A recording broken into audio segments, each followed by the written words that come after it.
Jadi begini kisahnya.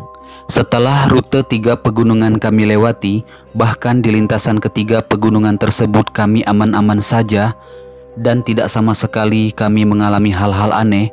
Alhamdulillah semuanya berjalan dengan lancar. Justru kami mengalami hal-hal aneh di trek yang boleh dikatakan lurus-lurus saja. Sungguh kami tidak menyangka akan hal itu. Saat itu ketika memasuki trek lurus, kendaraan kami mulai melaju agak lega dan mulai bisa menambahkan kecepatan. Pedal gas pun saya injakkan secara drastis dengan kecepatan pada saat itu sekitar 70-an km per jam. Sesekali menuju 90 km per jam. Memang pada saat itu saya mulai terasa lelah dan ngantuk. Oleh sebab itu, untuk menghindari kantuk, saya mulai menaikkan volume musik mobil yang sebelumnya agak slow agar lebih ramai suasananya di saat membelah sunyinya jalanan pada saat itu, yang mana saya hampir tidak pernah menemukan kendaraan lain.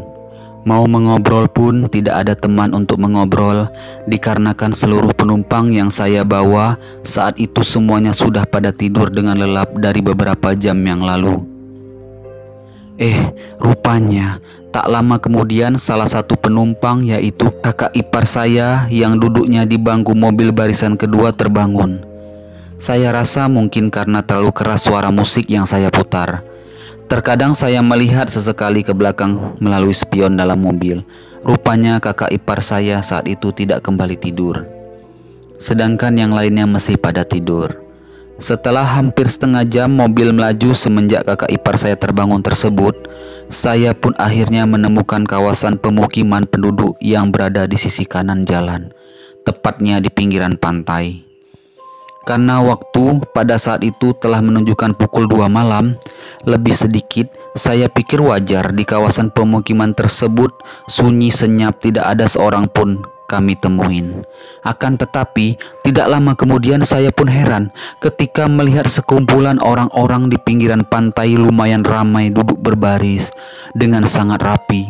Tapi yang buat saya heran, kenapa semua wajah mereka menghadap ke arah lautan dan tidak bergerak sama sekali, duduk diam terpaku seperti patung.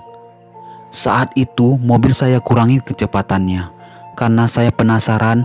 Dalam hati saya, apa saya tidak salah melihat? Mata saya terus terpaku ke arah mereka sambil mobil jalan perlahan. Tiba-tiba saya semakin heran saat mereka semua saat itu menepuk tangan secara serentak. Tapi badan dan kepala mereka semuanya tidak bergerak sama sekali. Sama seperti sebelumnya, tetap duduk diam seperti patung dengan wajah mengarah ke lautan. Sungguh saya rasa ini kejadian yang sangat aneh yang saya alami pertama kali pada waktu itu. Tapi pada saat itu saya tidak kepikiran ke arah hal yang mistis, tetap positif thinking saja. Cuman saja saya hanya merasa aneh, dah itu saja. Setelah beberapa menit kemudian, sekumpulan orang-orang aneh tersebut pun telah saya lewatin dan kecepatan mobil pun saya naikkan agar cepat sampai tujuan. Pada saat itu mata saya pun semakin mengantuk parah. Hampir tidak sanggup lagi saya mau mengemudikan mobil ini. Untuk menghindari hal-hal yang tidak diinginkan, kecepatan mobil pun kembali saya turunkan di angka 40 km per jam sambil melihat-lihat di sisi kanan dan kiri jalan di mana ada rest area. Tapi saat itu saya semakin merasa aneh.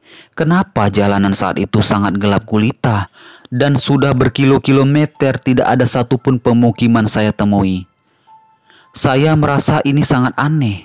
Ditambah tidak ada satupun kendaraan yang saya jumpai, seperti tidak ada tanda-tanda kehidupan pada saat itu. Suasana mencekam gelap gulita, antara hampir sadar atau tidak saat itu karena mata semakin mengantuk. Mau berhenti di pinggir jalan untuk tidur sebentar pun saya tidak berani. Dan benar-benar saat itu saya paksakan untuk mengendarakan mobil walau sangat pelan sekali. Saat itu yang saya herankan, kenapa saya melihat banyak sekali kucing mati tergeletak di sepanjang jalan di setiap beberapa meter. Yang bikin saya heran lagi, kucing tersebut tidak ada tanda-tanda bekas terlindas kendaraan mobil. Tidak ada darah atau isi perut yang keluar. Semua kucing-kucing tersebut badannya besar-besar dan gemuk-gemuk. tapi tergeletak seperti mati. Benar-benar heran saya pada saat itu, tapi nggak tahu mau bercerita kepada siapapun. Karena kakak ipar saya pada saat kejadian kucing tergeletak tersebut sudah kembali tidur dengan pulas. Yang buat saya heran lagi, tidak ada satupun penumpang yang saya bawa saat itu terbangun. Padahal mereka telah tidur berjam-jam. Gak seperti biasanya. Terkadang-kadang istri saya sering terbangun, tapi pada saat itu tidak ada yang terbangun sama sekali. Saya merasakan saat itu seperti sebatang kara di alam lain. Sempat saya berpikir saat itu, apa mungkin saya telah memasuki alam gaib? Karena aneh sekali saat itu suasana gelap gulita, tidak ada lampu dan pemukiman penduduk sama sekali. Kendaraan lain pun tidak ada saya jumpain. Hanya bangkai-bangkai kucing misterius tersebut lah yang saya lihat di sepanjang jalan. Dan sesekali saya seperti masuk ke dalam sebuah dimensi lain seperti terowongan yang sangat gelap. Saya pun sudah feeling saat itu mungkin saya benar-benar telah memasuki ke alam lain atau dimensi lain. Tapi semua itu hanya bisa saya pendam di dalam hati saja, sambil pelan-pelan tetap terus menjalankan mobil. Berharap di depan nantinya saya menemukan tempat peristirahatan atau rest area, atau minimal saya menjumpai SPBU atau pom bensin. Dan benar saja, tidak lama kemudian saya pun menemukan SPBU. Tapi yang membuat saya heran, ini SPBU kenapa gelap dan sepi sekali? Hanya terlihat beberapa karyawan SPBU yang hanya duduk terdiam tidak bergerak. Tidak seperti kebanyakan SPBU pada umumnya yang ramai mobil-mobil berhenti untuk mengisi bahan bakar maupun beristirahat. Tapi kali ini sungguh terheran-heran sekaligus merasa ketakutan juga untuk singgah beristirahat sejenak di dalam mobil.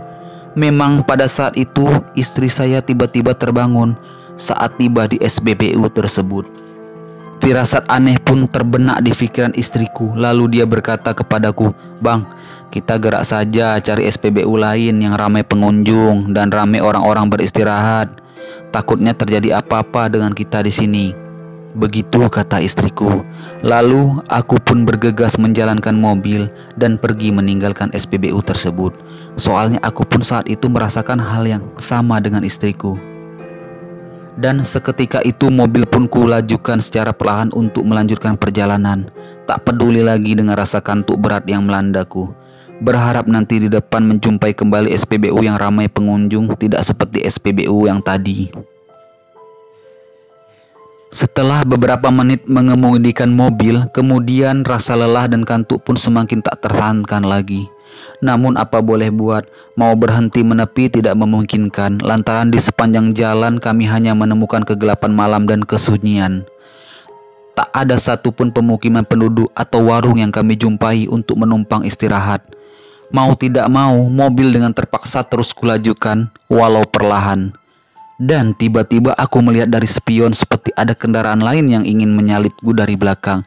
Dan benar saja, ada Vespa atau motor Vespa tahun rendah yang menyalipku. Dan aku pun menoleh ke kanan, ke arah pengemudi Vespa tersebut, yang dikemudikan oleh seorang laki-laki dan di tengah ada seorang anak kecil, sedangkan di belakangnya duduk seorang wanita. Dan wanita tersebut sambil tersenyum ramah melihat ke arahku, sambil melambaikan tangan bahwa seolah memberi isyarat bahwa aku harus menepi. Dan benar saja, di depanku tiba-tiba ada sebuah mobil truk yang sedang berhenti. Untung saja wanita di Vespa tadi memberi isyarat yang membuat aku menginjak rem mobil.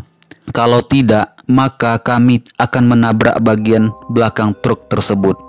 Alhamdulillah saya berucap dan sambil mengatakan di dalam hati bahwa mereka yang bervespa tersebut adalah orang baik. Dan saat itu mereka yang bervespa tadi tiba-tiba kok tidak terlihat lagi. Padahal di jalur tersebut saya tidak pernah menemukan belokan atau rumah atau tanda-tanda kehidupan apapun. Yang ada hanya kegelapan dan kesunyian malam. Dan aku pun sempat berpikir kemana perginya orang yang mengendarai Vespa tersebut ya. Kenapa sangat cepat mereka menghilang?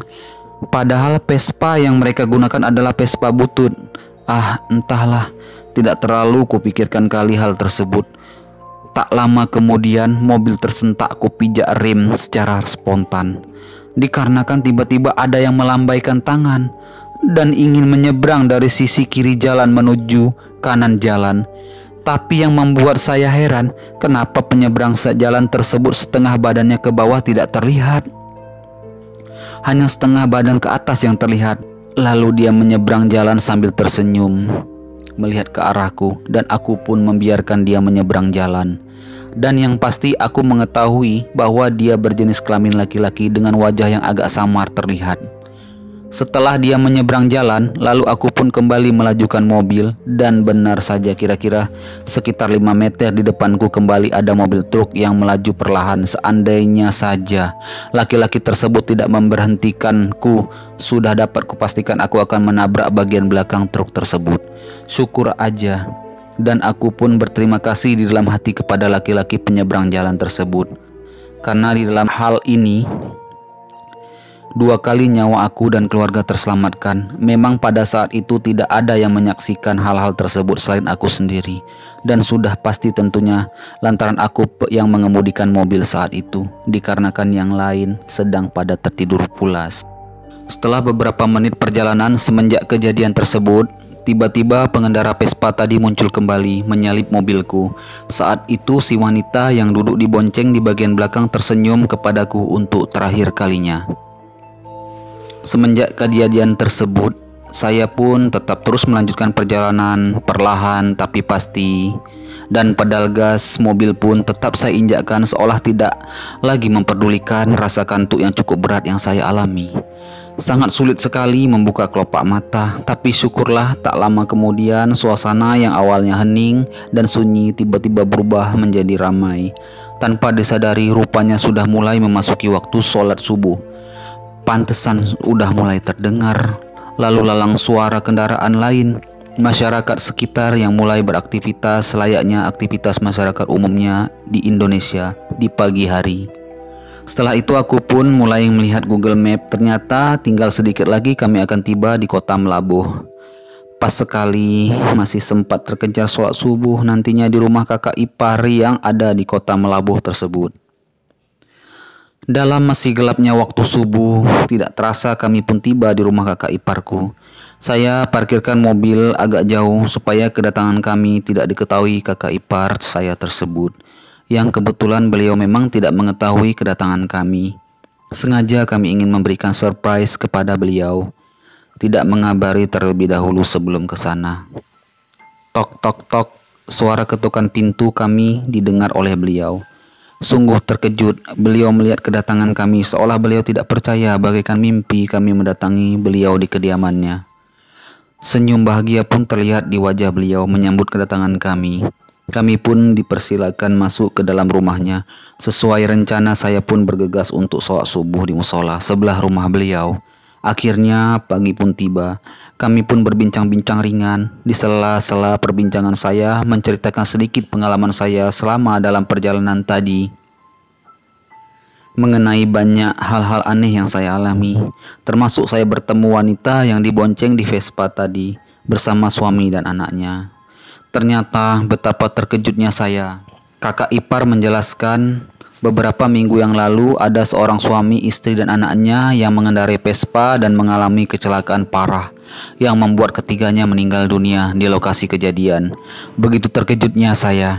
Terdiam sejenak dalam hati saya, berarti yang saya lihat tadi adalah arwah mereka atau jin yang menyerupai mereka. Lalu saya bilang ke kakak ipar, tapi mereka baik, tidak mencelakai kami. Justru kami diselamatkan oleh mereka saat mobil yang saya kendarai hampir menabrak truk yang berhenti di pinggir jalan.